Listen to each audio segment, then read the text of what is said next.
बच्चों एसएचएम का एक बहुत अच्छा कंसेप्ट बताता हूं आपको, और जिससे एक अच्छा सवाल 2025 में भी आया था। आपको याद होगा कि लीकिंग मास दिया हुआ था और पूछा था एम्पलीट्यूड का ग्राफ कैसा बनेगा 2025 में। मिलता जुलता सवाल है, देखिए क्या बोला गया है। बोला गया कि यार एक मास है 1 केजी का, जो कि स्प्रिंग से अटैच्ड है, जिसका स्प्रिंग कांस्टेंट है 1 न्यूटन पर मीटर। तो के की वैल्यू 1 है, मास की वैल्यू 1 है। अब ये आराम से ऑसिलेट कर रहा है, तो उसका जो टाइम पीरियड है वो दिया हुआ है, मान लो 6.28। निकाल के भी देखते हैं 6.28 आता है कि नहीं आता। देखो टाइम पीरियड होता है बेटा 2 pi under root m by k, mass की वैल्यू 1, के की वैल्यू 1, तो ये रूट 1 1 हो गया। 2 इंटू पाई, तो 3.14 इंटू 2 क्या होगा 6.28। तो बात बिल्कुल सही लगी। अब बोला गया जब ये एसएचएम चल रहा होगा ना, जब ये एसएचएम चल रहा होगा, तो जब ये अपने एंड पे होगा, है ना, एंड पोजीशन पे होगा, तो एक 2 केजी का मास धीरे से इसके ऊपर गिरा दिया जाएगा।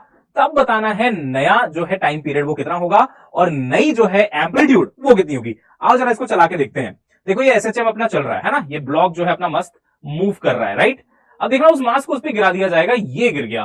तो अब देखो बेटा जो टोटल मास है वो कितना हो गया, 2 और 1 3 केजी हो गया क्या, है ना, बिल्कुल। लेकिन के की वैल्यू तो यार सेम रही, वो तो 1 ही रहा।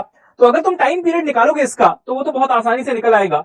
फॉर्मुला सेम लगा दो एम बाई के अंदर, बट यहाँ पे आपका 3 आ जाएगा टोटल मास, 1 प्लस 2 मिला के का वैल्यू अभी भी 1 है। बेटा अगर इसको सॉल्व करोगे रूट 3 इंटू 2 बाई 10.87 आता है, एनिमेशन में भी 10.87 था। और एम्पलीट्यूड की अगर बात करें बेटा, तो इस केस में ना एम्पलीट्यूड भी सेम रहा, पहले भी 10 था, अभी भी 10 है, क्योंकि आपने जब गिराया उस मास को तो वो एंड पे था।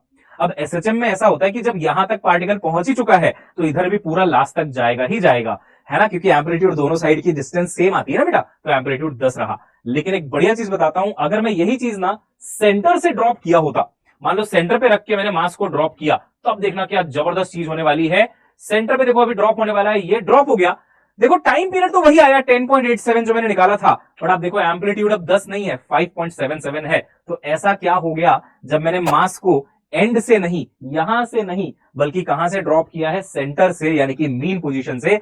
इसका जवाब आपको मिलेगा अगले शॉट में। अगर आपको इसका जवाब पता है तो कमेंट करके जरूर बताइएगा। लेकिन फिलहाल के लिए एक क्वेश्चन आपका सॉल्व हो गया कि अगर हम एंड से ड्रॉप करते हैं तो टाइम पीरियड कैसे निकालेंगे, टोटल मास डिवाइडेड बाई के, एम बाई के यूज कर लेंगे फॉर्मूले में, और एम्पलीट्यूड जो पहले था उतना ही रहेगा, क्योंकि आपने यहीं से रिलीज किया है तो उधर भी उसको उतना जाना ही पड़ेगा। एनर्जी इज कंजर्व्ड यहां के अबाउट, बट सेंटर में एनर्जी कंजर्व्ड नहीं होगी।